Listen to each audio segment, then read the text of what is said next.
Hello everyone, and I hope you're all doing well. Welcome to another episode of Extinct Bricks Originals. Today's episode will be on the LEGO compatible custom Spinosaurus 2020. First of all, let's thank youtube.com audio library for this awesome background. Hello everyone, and I think it's pretty much a giveaway when I posted this on the community post, and pretty much everyone got it right. So this is the Spinosaurus for 2020. There have been a lot of changes, and I'm so excited that I was able to pull this one off even with my hectic schedule. And Asher here is excited as well because this is actually the third Spinosaurus that I've done. So we have this one, and this one. Awesome, right? Okay, so initially I had to take a look at some of the references, and I found this picture, and I like it because its hind legs were a little bit longer compared to the other illustration. So Asher will be back for some size comparisons, but now let's take a closer look at the figure. Alright, so taking a closer look at the figure, let's start with the head. So the headpiece will have a slightly longer and elongated and also thinner head compared to my other Spinosaurus. The teeth are likewise placed accordingly, and that if you will see at the tip of the nose, there are actually small dots which will represent crocodile-like pressure sensors to detect the movement underwater. It also has this small crest on the head and these yellow eyes behind a darker silhouette. This to make it more fierce. It can open its mouth to this point, actually larger than this one, such as that. And it has this movable neck as with my other Spinosaurids. The arms are likewise movable, such as that of the Indominus Rex, and it sports this larger index claw. The sail is likewise updated to the shape rather than the old-fashioned round sail from the Jurassic Park 3 Spinosaurus. The tail is likewise shown here with that extended neural spines that we call it, from the base of its tail to the end of its tail. It can move side by side, just like the usual tail for any theropod. You may have also noticed by now that the legs are actually from the Indoraptor or the Baryonyx legs. And that's it for the last looks. Now it's time for us to do our assemblic.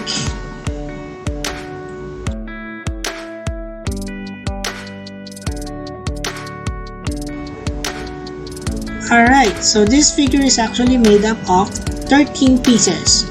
Let's start connecting the head to its lower jaw. I'm very careful when doing this because sometimes I would try to tend to break it, especially the teeth that are newly attached. Then let's attach it now to the neck piece. Okay. Now let's attach it to the torso or the body. Now let's try assembling the arms. Let's put the hands on the right arm and then the left arm to the left hands.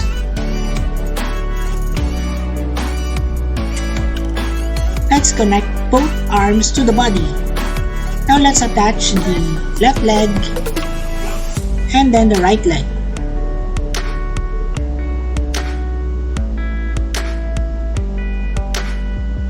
Now it's time for us to assemble the tail.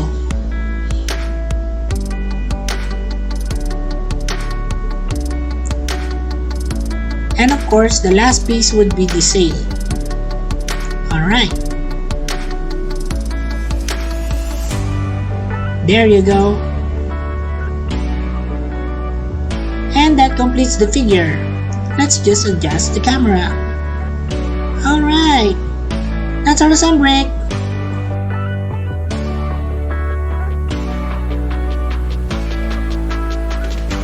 Alright, Asher here will be joining me to have some size comparisons.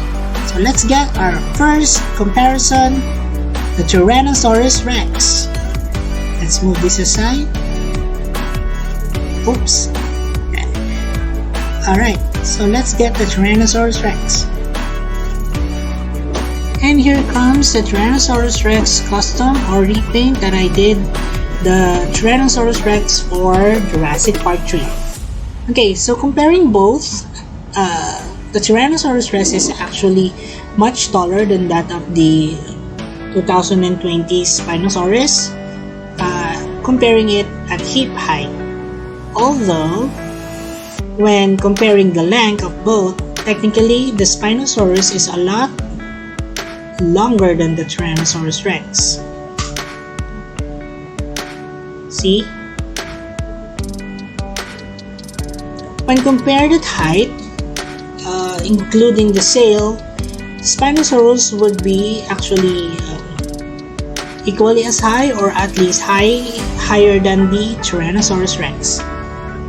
So when it comes to battling, I think that depends on where they will be battling.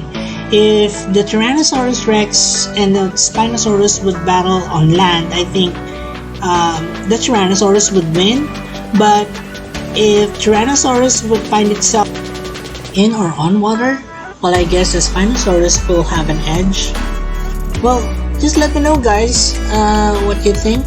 Are you Team Spinosaurus or are you Team Tyrannosaurus Rex? Comment away, guys!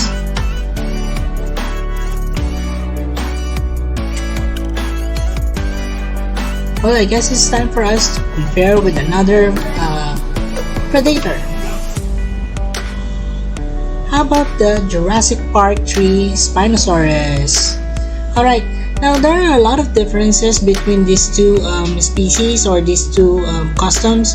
But first, what is technically similar to this would be the arms. It will have the same arms as that of the Spinosaurus, with the enlarged claw at the index finger. Now, going through the differences between both customs, you can see that the head is very different, the neck are different. One has a longer one and then the other has a shorter, more bulkier neck. The sails are different, the body length and then the legs are different, and as well as the tail. So those are the differences between these two customs. But regardless of the differences between the two customs, I equally love them both. But I want to hear from you guys, which one do you prefer or which one do you like better? The Jurassic Park 3 Spinosaurus or the 2020 Spinosaurus? Alright, so let's take a look at some outtakes for when I was doing this figure. Alright, so I had to look at some references and found this one, which had the longer leg. I started with the head and figured that a dragon head and a pteranodon mutant head would actually work best for this Spinosaurus. So I continued with the kit bashing and used actually the old Spinosaurus body along with some other parts such as the baryonyx legs, arms, as well as tail. I also used parts of the dragon wings for the sail of this Spinosaurus. It took me quite a while to finalize on what particular kit bashing technique I would be using for this Spinosaurus custom, but eventually when I completed the kit bashing process, I started stuffing the negative spaces for the Spinosaurus and started with the sculpting, of course.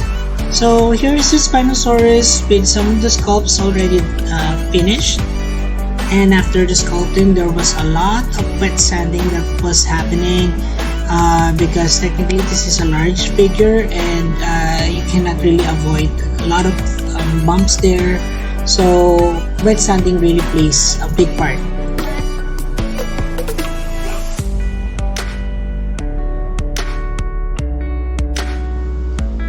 And so here's the base painted Spinosaurus. I started priming in. Also the primary colors. So here is me painting a lighter gray underneath with a little touch of green. I actually painted 2 to 3 coats of the primary colors on the figure. I've learned from some of the YouTube tutorials that I've been watching that thinned out base colors would actually move or elevate the figure to a smoother, seamless coat. So here it is with the primary colors, after which I added a little bit more detail with these dark green or pine green colors to make it look a little bit more crocodilian and not fish. Now here are some last looks before we end the video. So unless you've been living under a rock for the last fortnight, one of the most famous and controversial of all dinosaurs, Spinosaurus aegypticus, had changed its appearance. The look of the Spinosaurus has once again transformed via the discovery of new fossils unearthed from the late Cretaceous Kem beds of Morocco. And from that discovery, several suggestions of what the tail may have looked like is actually changed. From the caudal vertebrae of the tail projected significantly elongated thin neural spines, akin to the condition observed in some other spinosaurids, though to a more extreme degree. Coupled with also elongated chevron bones on the underside of the caudals, this resulted in a deep and narrow tail with a paddle or fin-like shape, comparable to the tails of newts or some other crocodilians. This long tail may have been employed to slap the water to herd and stun shoals of fish before devouring them. And I guess that ends the video. I hope you like it. Asher here is just inspecting the cages of the Spinosaurus before he heads off to see the other animals. It's been a lot of fun doing this project and I hope you like it. Please like, share, and subscribe. And also hit that notification button so you'll be updated with all my videos. Maraming salamat. And as always, let your inner dino breed roar! Bye guys!